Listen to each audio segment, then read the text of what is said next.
oduu ijoom. Ayyaanni Mawlidaa waggaa 1492 lammaffaan guutuu biyyaatti kabajame.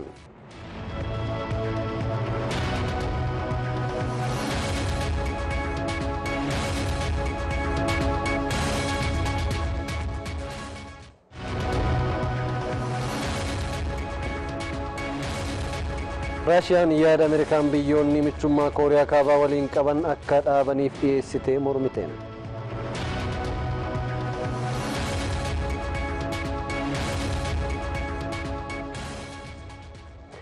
Akkam jirtu kabajamtoota daawwattoota keenya hordoftoota amantaa Islaamaa maraan baga ayyaana Mawlidaan isin ga'e jecha oduu sa'aatii kana isinitti himna. Oduu keenya har'aas duree keenya magaalaa Finfinneetii eegalla garasumatti isin dabarsa.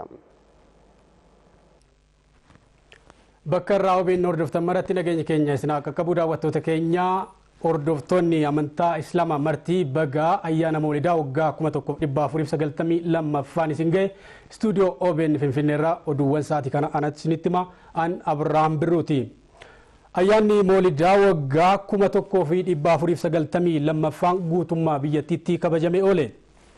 Ayyaanni Mawlidaa magaalaa Finfinnee masgiida guddicha Anwaaritti manzumaa fi barnoota seenaa Nabiyyuu Muhammad barsiisuudhaan kan yaadatame gabaasni ayyaanicha ilaalchisee qophaa'e akka taanutti dhiyaata.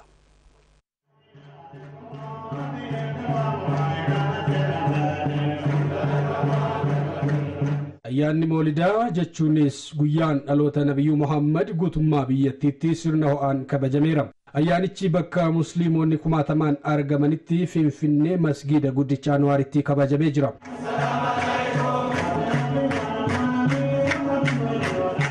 Dureewwan amantaa Islaamaa ayyaanicha ilaalchisee hawwii gaarii qaban ibsanii jiru. Hawaasa musliimaa ta'an maraafu baga ayyaana dhaloota Nabii Muhammad alayhi salaatu wassalaam kan bara kanaa 1492 isin ga'e jechuun barbaada.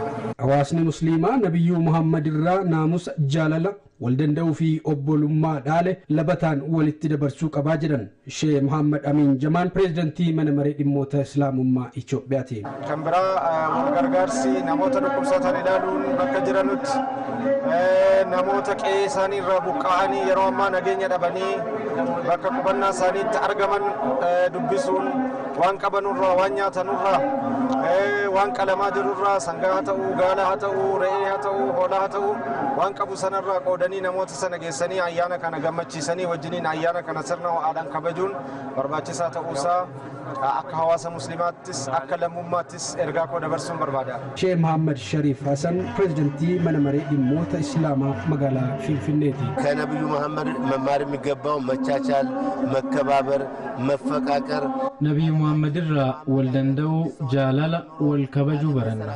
Addunyaan tun nama akka Nabiyyu Muhammad muraasa osoo qabaatte nagaa argattii jedhu hayyoonni kana hojiitti hiikuun dhaloota barsiisuu qabna. Hordoftoonni amantaa Islaamaa ayyaanicha irratti OBN dubbisees barnoota gaarii Nabiyyu Muhammad hojiitti hiikuu qabnaa jedhu. Kan amantii biraa amanuunillee waltaatee akkamitti jiraata akkamitti bultaa jechaa kanallee isaanumarraa baranne isaanumaan nu barsiise wanni isaan irraa hin baranne hin jiru. Nutis jaalalaan tokkummaadhaan wal kabajuudhaan wal gargaaruudhaan wal barsiisuudhaan dandeettii kan akka gaariitti kabajnee waliduma caalaa wajjiniin waan uummanni kun baratu jechaan kana ibsa uummataaf dabarsa.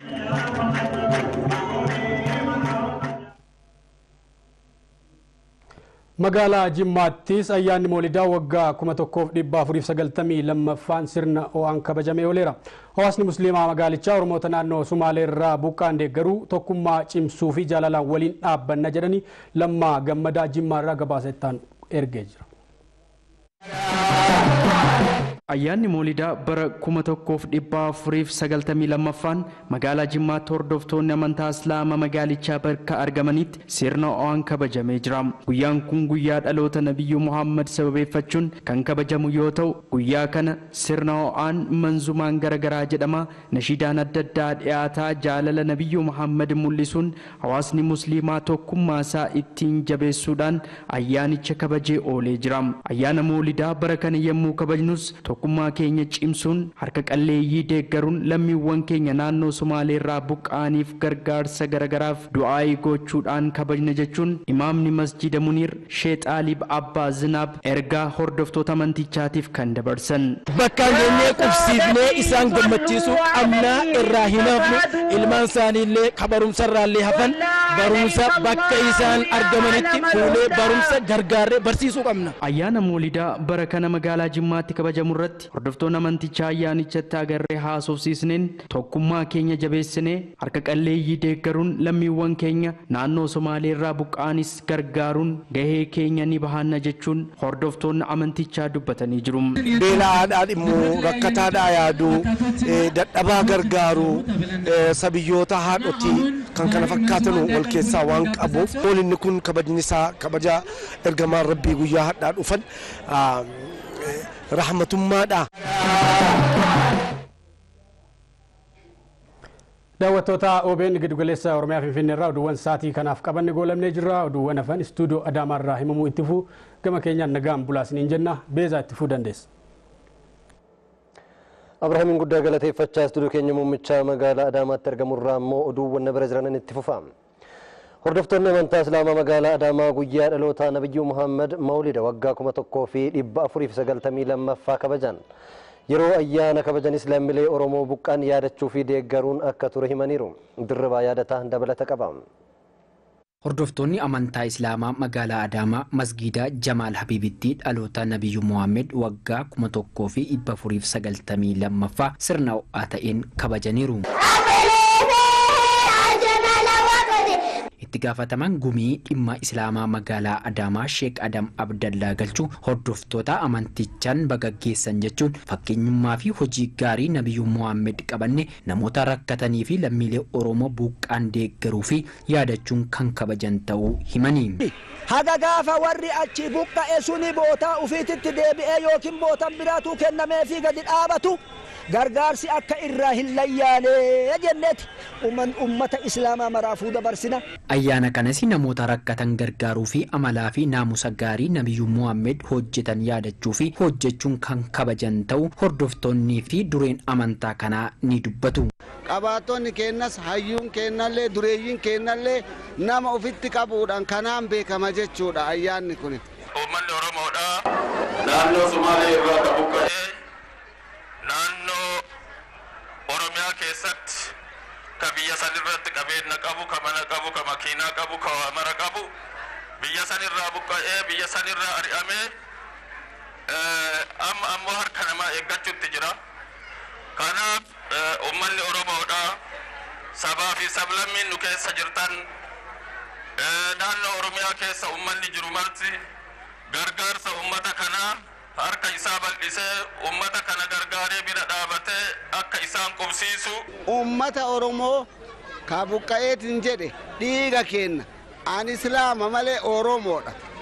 Yoo Oromoon jiraate sabni birallee jiraatuu ka danda'u Oromoo kenna ka buqqa'ee ufii deebifnee guyyaa gabaabaa keessatti dhaabnee akka ijaarru abdii isinirraa qaba uf duuban deebiinaa jabaadhaa jedhaan. Hawaasni Musliimaa aanaa Kombolchaas ayyaana Mawlidaa sababeeffachuun lammiilee naannoo Somaaleerraa buqqaan deeggaruuf birrii 100 fi 50 walitti qaban. Hawaasni lammiilee buqqaan deeggaruu cimsee akka itti fufuu pirezidantiin gumii dhimmoota Islaamummaa naannoo Oromiyaa Sheikh Ahmad Zakir Sheikh Muhammad Salih dhaaman darajjee gadaa bal'inuu duukan akka ta'anutti qopheesseera.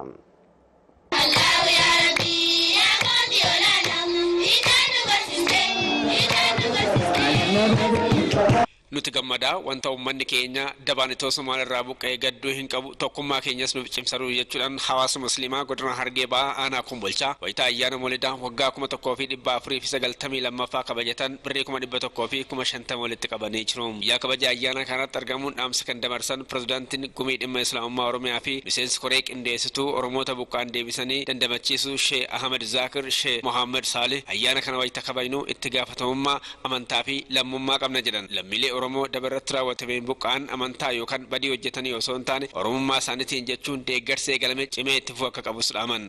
Uummanni keenya kan buqqa'ee dhufe kun gar tokkoon gaddaa gar tokkoon gammachuu guddaa nuuf fidanii turan. Gammachuun guddaan isaan nuuf fidanii dhufan maali? waan barbaannee ifaadhaan yookaan baatiriidhaan waggaa 100 uummanni Oromoo barbaadu jiru.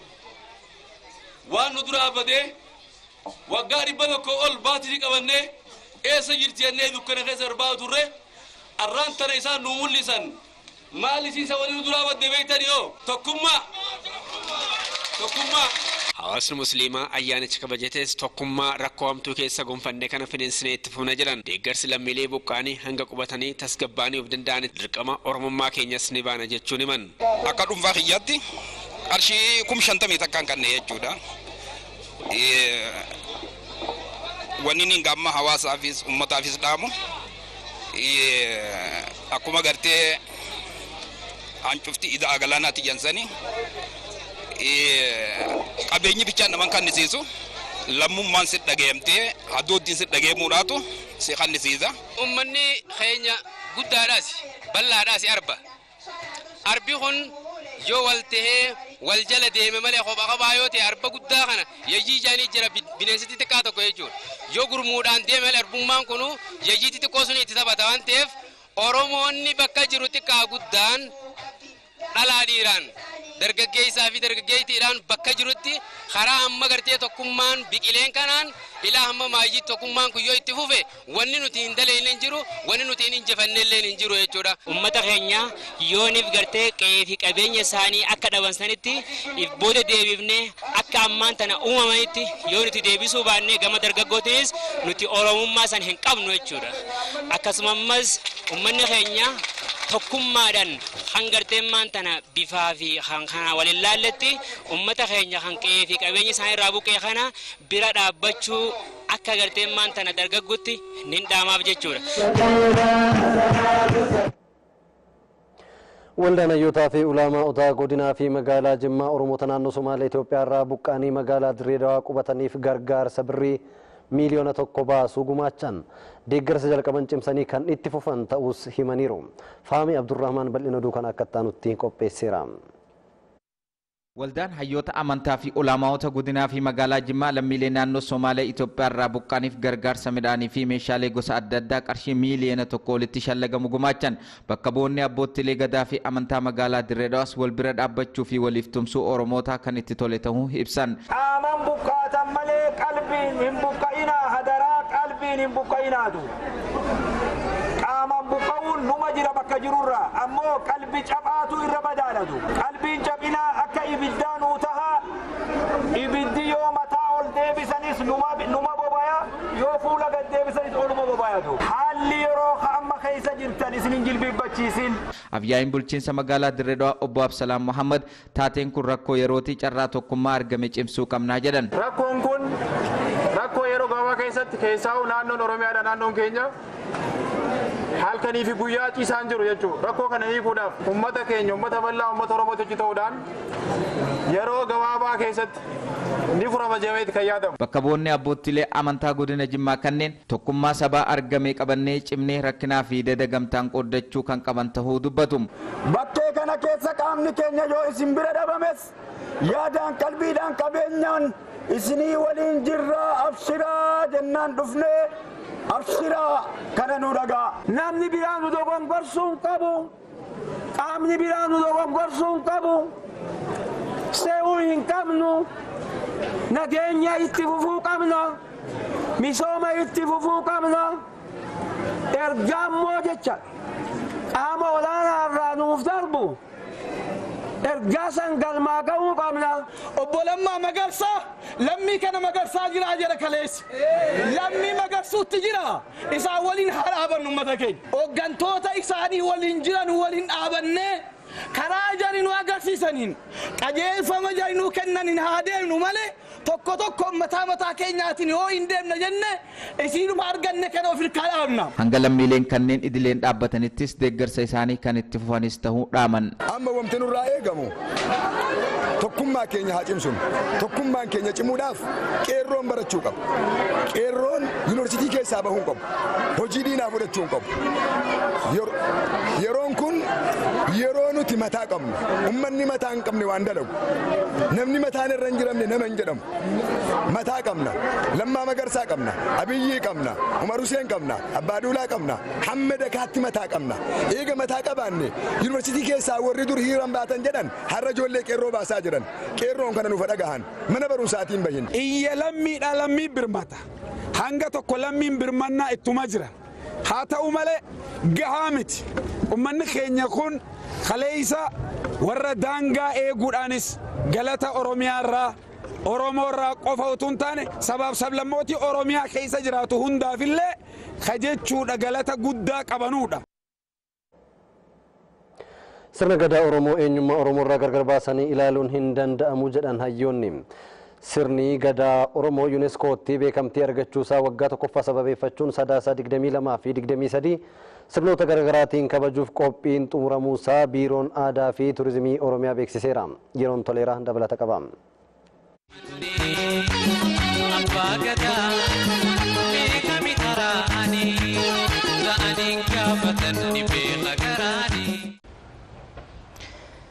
Sirna gadaa irratti qorannoo gadi fageenyaa gaggeessuun kan beekaman hayyuun seenaa Profeesar Asmaroom Laggasa waggaa 37 irraa waa'ee sirna gadaa kitaaba gadaa jedhu irratti barreessanii turan.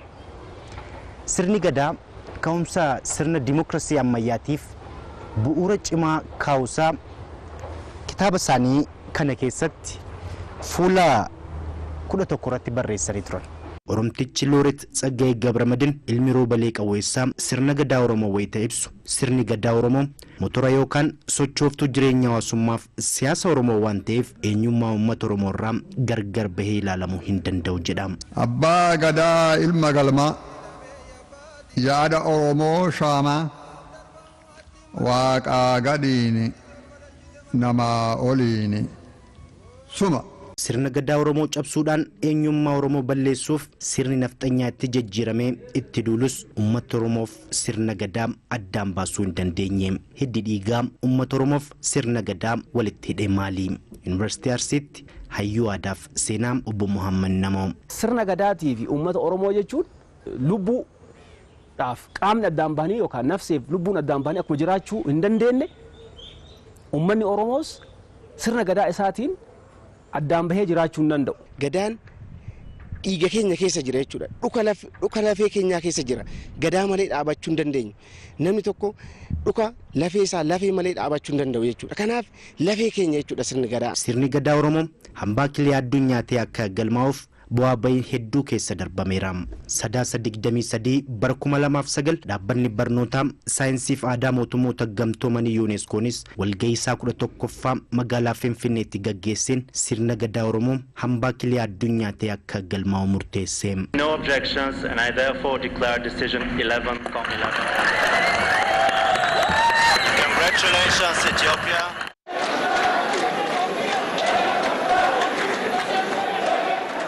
Sirni gadaa Oromoo sirna bilchaataa furtuu rakkoo addunyaa ta'e osoo jiru dhiibbaa isarratti gaggeeffamaa ture garaadhaa kan qabu uummanni Oromoo sirni kun beekamtii argachuu isaatti gammadee guyyaan sun Oromoota biratti akkamiin yaadatama laata? Bu'aa ceehii hadhaawaa kana keessa darbee gaafa ni dhugatti namni guyyaa sanii hin boonne boo'icha gammachuu jechuudha. Namni hin boonne ani jira jedhee yaadu. Sirni gadaa kun immoo UNESCO irratti nu beekamuun isaa Oromoon tokko ta'ee kanuma caalaa cimeetoo akka deemu sammuu kiyya keessatti yaadaa waanan tureef Oromoo akka tokko godhu waanan beekuuf gammachuun kiyya daangaa dhabeeti kan kanan bo'uu danda'e jechuudha yeroo san. Sirni gadaa Oromoo hambaa kilii addunyaa ta'ee guyyaa beekamtii itti argate waggaa tokkoffaa kabajuufis haal dureen xumurameera. Adde Loomii Badhoo hooggantuu Biiroo Aadaa fi Turizimii Oromiyaati. Sirni gadaa galmaa'eetii jira. Kaayyoon guddaan fi hojiin waltajjii kanarraa eegamu guddaan galmaa'umsaa waa tokko ta'ee qabeenya kiliyaa ta'ee galmaa'ee ittaansee maalidha kan ta'uu qabu kan jedhu sanirratti mari'achuu waan dirqama ta'eefidha. Marii paanaalii kana kan qopheessinee jirru. Mariin paanaalii kun kan qophaa'e hayyoota keenya yuunivarsiitii adda addaa keessatti sadarkaa adda addaa irratti itti gaafatamummaa qabanii fi qorataa fi qo'ataa ta'anii hojjechaa jiraniin kan gaggeeffamudha.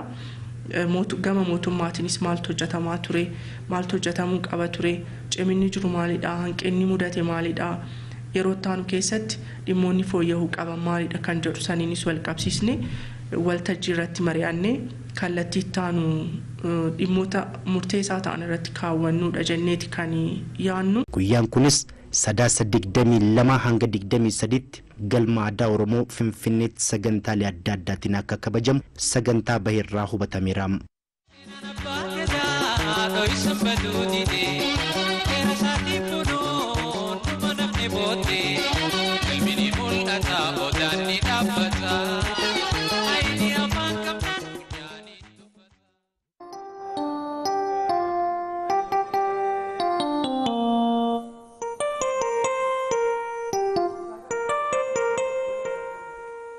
Lafa qonnaan bultoota naannoo kanarraa bara 1995 fudhate.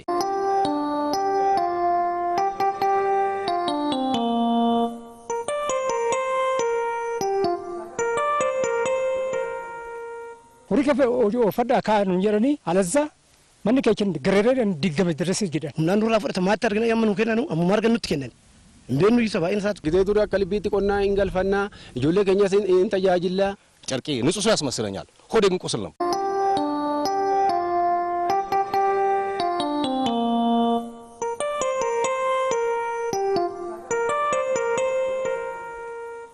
namoota kana bakka jiranii ijoollee isaanii daa'imman isaanii lafti investimantiidhaaf kenname.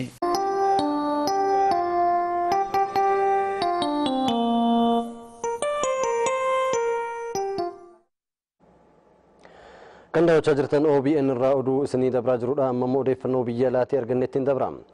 Dhimmi godaantota Liibiyaatti gurguramanii ajandaa yaa'ii hooggantoota gamtaa Yurooppii fi gamtaa Afrikaa Ivory Coastitti gaggeeffamaa jiru irratti xiyyeeffannaa guddaa argateera. Mootummaan Liibiyaas magaalaa Abijaanitti hooggantoota Afrikaa fi gamtaa Yuroop waliin mari'atee hatattamaan godaantota biyyattii keessa qubatanii jiran baasuudhaaf waadaa galeera. Tarkaanfii irratti walii galame kan beeksisan pirezidantii Firaans Emmanuel Macron waa'een godaantota akka garbaatti gurguramaa jiranii erga odeeffames yaa'ii Abijaanitti gaggeeffamaa jiruun hooggantoonni idilee lamaanii balaaleffachuun furmaata hatattamaa irratti walii galanii jedhame. Gabaasni kan Aljaziiraati.